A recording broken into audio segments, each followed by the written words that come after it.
Pero era verdad que No hay Bolívar media. era mujeriego o no era mujeriego. Sí, vale, era. por supuesto. Sí, era lo No, que hay vos documentos, con él lo confiesa, Sí. no hay que taparearle nada al hombre, pues. Lo habla Este, Manuelita en las cartas. tenía y una bitácora. escribió. Amamos con Sí. sus virtudes y sus El debilidades. episodio del zarcillo, que consiguió el zarcillo, me están por aquí Sí, por eso que Manuelita acordando. lo habla. Estamos criados con un sistema, una industria cultural de masas, audiovisual, hollywoodense, que te dice cómo es que fue la Segunda Guerra Mundial, que te dice que fueron el desembarco en Normandía y nunca hablan de los soviéticos, o que la narrativa de la guerra de Vietnam son los pobres soldados norteamericanos que fueron para allá a liberar un pueblo y jamás te narran la derrota real que hubo. ¿Qué Rambo te cuenta eso? Te nos acusan de adoctrinar.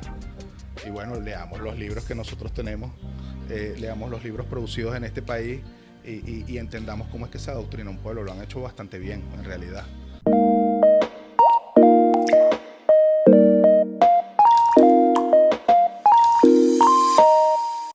Hola a todos, bienvenidos a una nueva edición del podcast de la Librería del Sur Entre Libros. El día de hoy me acompaña Francesca. Hola Francesca, Hola, ¿cómo estás, Giselle? Muy bien, muy emocionada de estar aquí. Vamos a conversar con un invitado que el día de hoy vamos a aprender de él. Vamos a aprender y vamos a ver que la historia, ese prejuicio que se tiene, que la historia es aburrida, que no nos gusta, que es algo lejano por allá, que no tiene nada que ver con nosotros, es definitivamente un mito. Vamos a conversar el día de hoy con Alejandro López. Bienvenido, Alejandro. Hola, ¿qué tal? ¿Cómo están? Gracias por la invitación. Alejandro López es historiador, docente de la Universidad Central de Venezuela, integrante del grupo de trabajo del Centro Nacional de Historia, también fue viceministro y además fue presidente del Centro Nacional de Historia de nuestro país. Muchísimas gracias. Gracias por la invitación, gracias por esa consideración. Creo que este espacio es para que todos podamos aprender. Incluso la forma como podemos empezar a divulgar el libro, la lectura, la expresión cultural que significa poder tener contacto con las ideas, con las reflexiones, con los pensamientos y por supuesto la historia está ahí, está metida. Es un reto para la historia tradicional configurarse en otros discursos un poco quizás más potables, ¿no?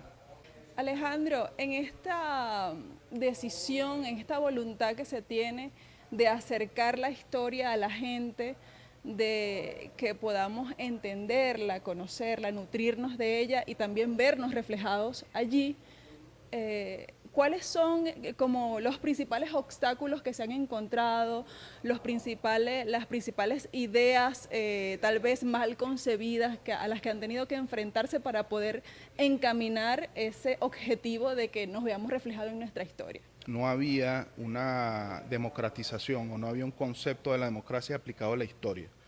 ¿A qué me refiero con esto?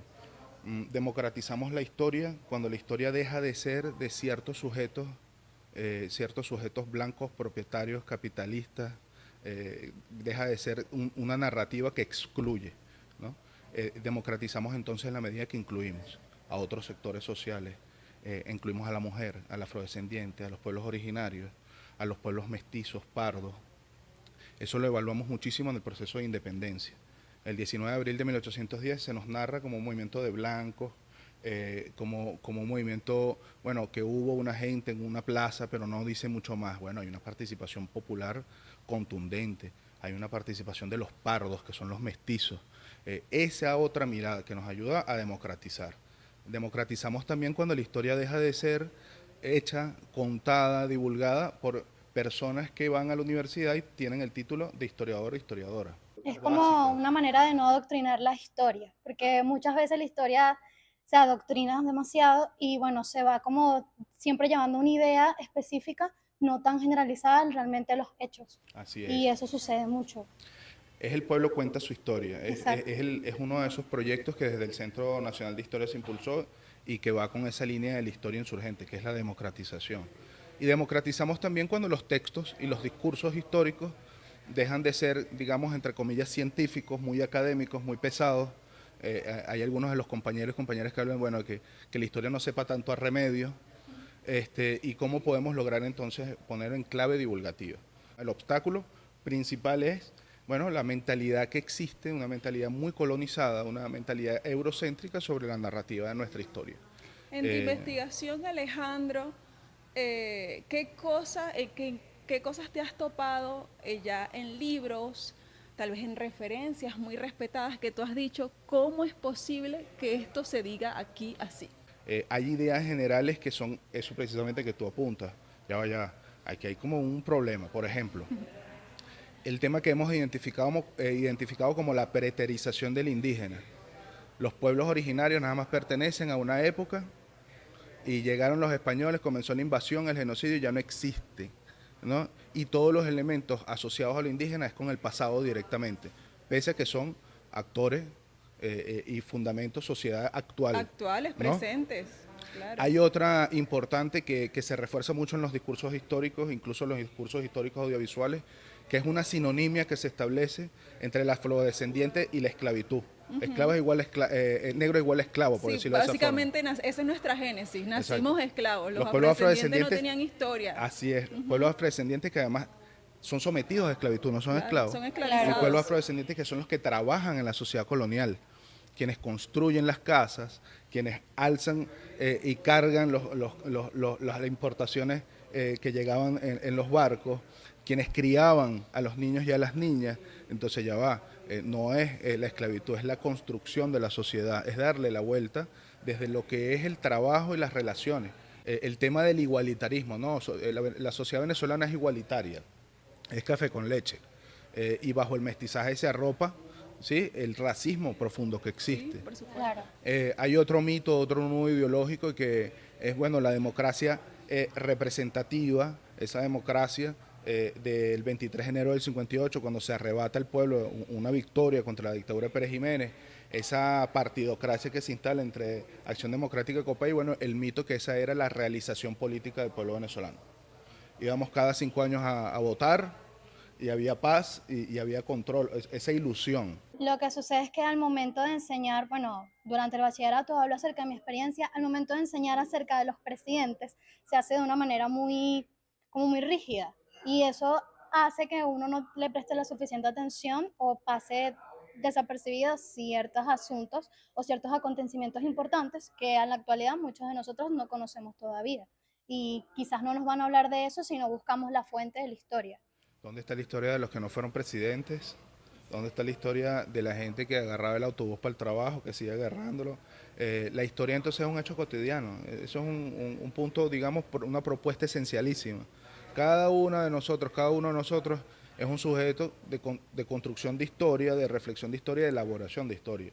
Entonces es un deber, es un compromiso, sobre todo en un país como Venezuela, en la revolución, en el contexto en el que estamos, que nosotros también seamos testimonios y que pronto construyamos esa historia colectiva, esa historia insurgente del pueblo venezolano, que en Venezuela han sucedido cosas inéditas. Venezuela ha sido la vanguardia de los movimientos de cambio revolucionarios en el continente, lo fue en 1810 ya, desde ese episodio del 19 de abril, por poner una fecha concreta. A partir de ese año se movió todo este continente, en México, en Chile, en Argentina, en Colombia. Entonces Venezuela es una vanguardia, tiene una posición histórica, y evaluar cómo funciona eso, cómo funciona colectivamente, porque no es nada más el Libertador, por ejemplo, no es nada más Bolívar, es el ejército que tuvo Bolívar, es la cantidad de hombres y mujeres que se movieron por todos lados. Ponerlo en esa clave nos identifica mucho más.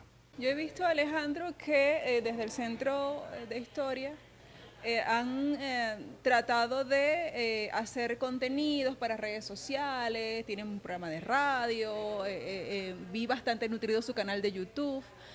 Cuando estas herramientas actuales que son las redes sociales está cada vez más acostumbrando a las personas de la inmediatez, del mensaje rapidito, de decirlo todo en un minuto, cómo se acerca la idea de que hay que ver el proceso, que la historia es un proceso, que hay unos actores, que hay un antes, un durante, un después, un desarrollo. A los jóvenes y a los que consumimos, que no somos tan jóvenes, y que consumimos igualmente esas plataformas, un poco amigarnos con estos relatos más largos para realmente apreciarlos y conocerlos en su esencia, pues. Ese es un reto que estamos asumiendo actualmente desde el centro. Es un reto que implica también ver a la historia como inserta en un sistema cultural. ¿sí? Que no solamente la puedes reforzar ya por los libros, sino esos mensajes de redes sociales, sino también películas, series de televisión. O sea, la narrativa histórica tiene que estar en muchos elementos a la vez. Un proceso largo, en un libro de varios tomos, va a ser muy difícil que nosotros podamos llevar los elementos críticos, además, los elementos de reflexión, los elementos de unir los puntos, de entender los procesos. Claro, es una gran responsabilidad. Yo pienso que en ese caso es mejor no abandonar los textos, lo que existe. Sí hay que adaptarse a las plataformas, como comenta Gisette, pero de cierta manera también poder incentivar a través de las redes sociales los libros que hay de historia, porque se pierden un poco en busca de actualizarse. Sí, yo voy a aprovechar y les hablo un poquito de los libros que traje. ¿Cómo no? Por Porque, favor. bueno, sí, es un reto, como tú dices, no, mantener la esencia editorial, pero darle... Ah, no, este después se los comento.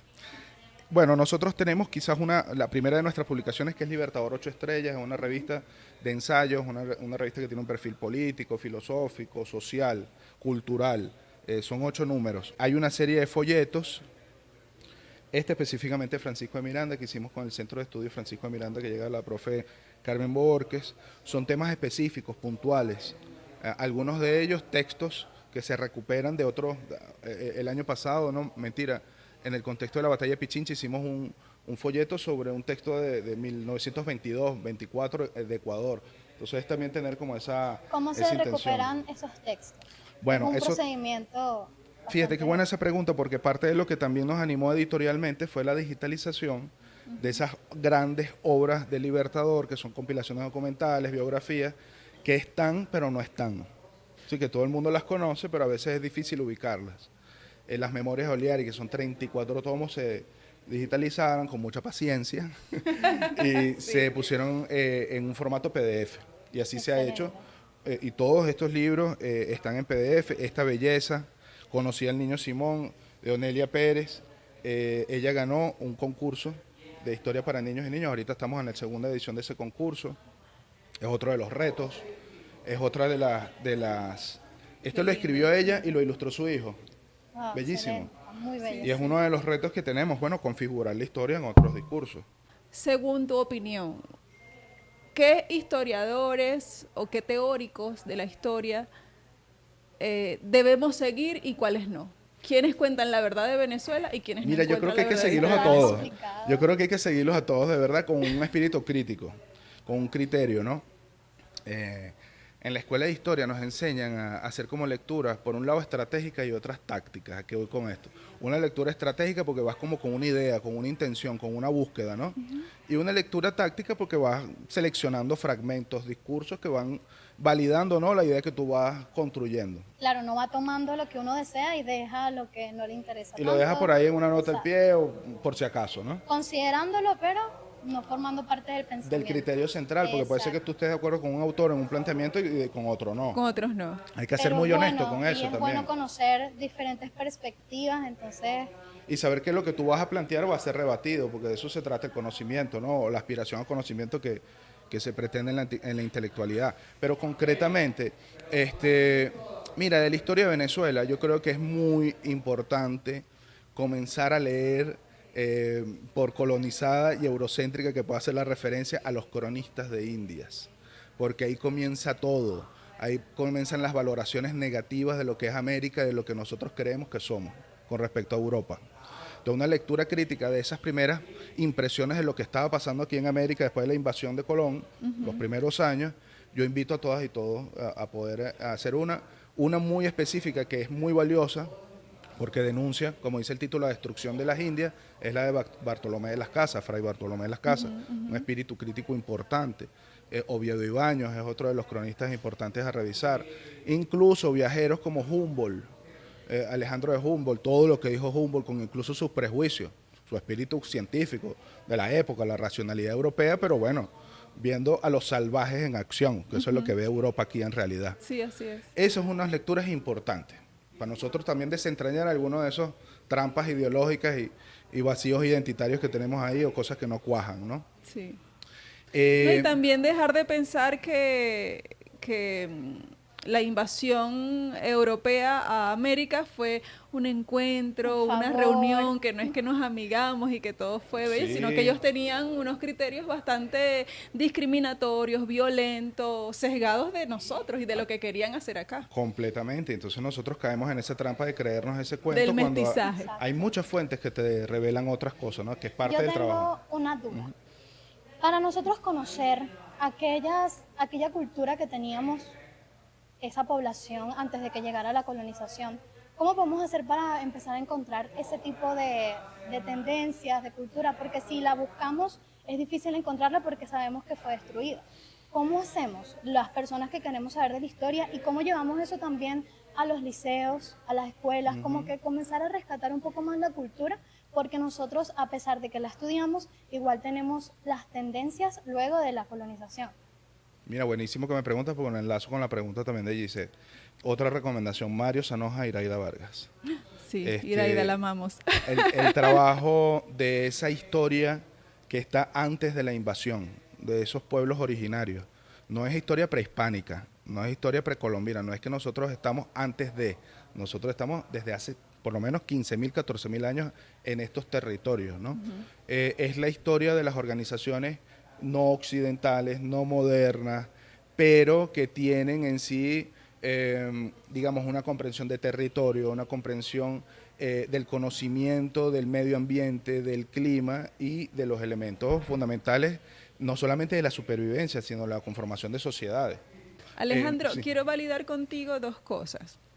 Hace poco estuve conversando con un amigo historiador, el profesor Juan Romero, zuliano. Él nos hablaba de que había una visión muy elitesca de los académicos de la historia, de los que siempre fueron como que los poseedores de la historia, los que se dedicaban a enseñarla, los que tenían el conocimiento histórico, que era muy elitesca. ¿Eso es así? Sí, sí, sigue siendo así. Eso es uno de los grandes retos que sigue habiendo. No es correspondiente a una generación específica. Exacto. Ahí Hay puede gente haber muy jóvenes que jovencita. estén replicando Sí, ese cómo mismo. no, cómo no. Y eso hay que prender las alarmas siempre y estar dispuestos a qué? A generar elementos de crítica, de debate, de desmontar eso. Las academias son necesarias, cómo no. Pero las academias cuando están al servicio de proyectos de transformación, de proyectos de inclusión, de proyectos de construcción colectiva, en eso que nosotros creemos, ¿no? La academia existe y es un punto de referencia muy importante, pero que tienen unos elementos que están muy anclados ya en un sistema colonial. Pero creo que la academia tiene un reto mayor, porque no ha comprendido incluso o no ha asumido con toda sinceridad su rol político, el rol político que siempre ha tenido. A nosotros desde las instituciones, las distintas organizaciones, el Movimiento de la Historia Insurgente nos acusan de adoctrinar. Y bueno, leamos los libros que nosotros tenemos, leamos los libros producidos en este país y entendamos cómo es que se adoctrina un pueblo. Lo han hecho bastante bien, en realidad. Nosotros estamos develando poco a poco y hemos avanzado mucho en eso, porque eso es un sistema de libros, es un sistema de congresos, es un sistema de discursos en televisión, de discursos políticos que se refuerza y que se asume que las cosas, la desigualdad es un tema natural, ¿no? Y aquí el que no puede es porque es flojo. Y ese tipo y que lo mejor es lo importado, todo eso. Otro de los nudos ideológicos identificados en eso que le refería antes es Esos la prejuicios. satanización del petróleo. No, y eso es otro tema, poder como que dejar ese aborrecimiento que tiene la población venezolana con su propia historia. Amamos la de afuera, pero la de nosotros como que nos cuesta digerirla un poco más. Bueno, porque además nosotros estamos criados con un sistema, una industria cultural de masas, audiovisual, los hollywoodenses, que te dice cómo es que fue la Segunda Guerra Mundial, que te dice que fueron el desembarco en Normandía y nunca hablan de los soviéticos, o que la narrativa de la guerra de Vietnam son los pobres soldados norteamericanos que fueron para allá a liberar un pueblo y jamás te narran la derrota real que hubo, la resistencia a un pueblo como el vietnamita que derrotó a 3 imperios en un siglo, al japonés, al francés y al norteamericano. ¿En qué película? ¿Qué Rambo te cuenta eso? Entonces, eso es, si nosotros cerramos los ojos, hacemos un ejercicio de imaginación y pensamos en la Segunda Guerra Mundial, es en blanco y negro y está Hitler por ahí. Eso es una victoria de la industria cultural de masas con la historia. Y así es en las series, en la televisión. Los malos son los soviéticos, los malos son los rusos, los venezolanos somos malos. Los Nos pusieron asiáticos. como malos en Avatar. Hay una referencia a Venezuela. En todos lados se instala eso para que la gente se acostumbre que hay buenos y malos. Y que los de boina roja y los de países caribeños son malos y hay que tumbarlos.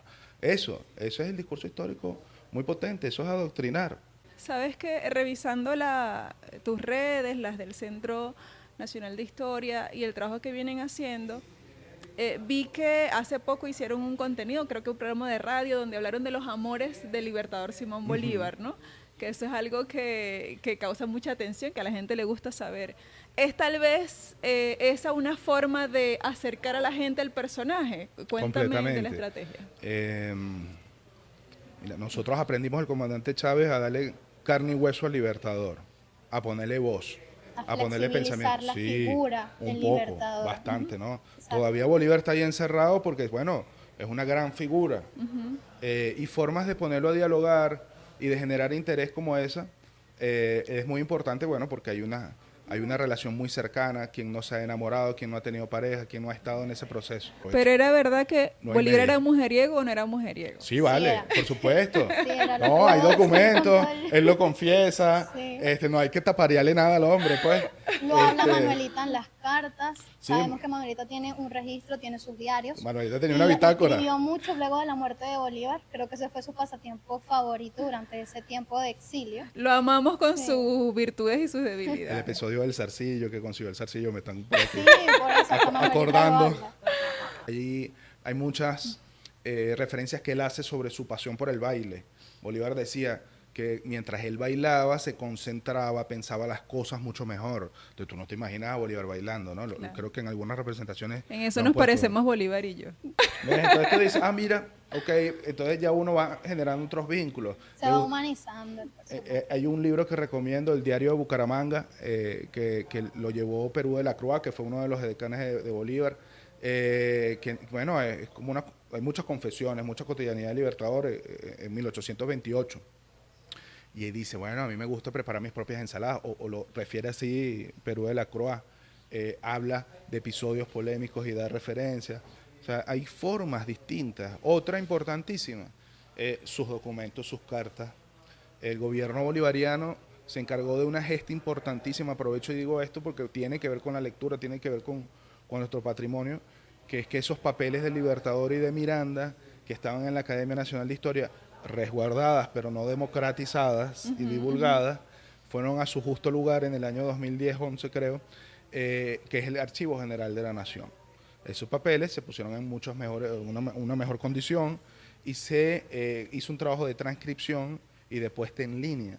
O sea, buena parte del patrimonio de los papeles de Bolívar están en Archivo del Libertador, que es un dominio.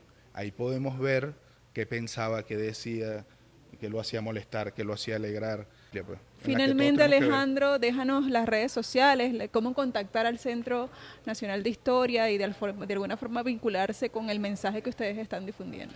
Bueno, pueden visitarnos, la página del Centro de Estudios Simón Bolívar es memoriasbolari.com. Ahí es una primera referencia.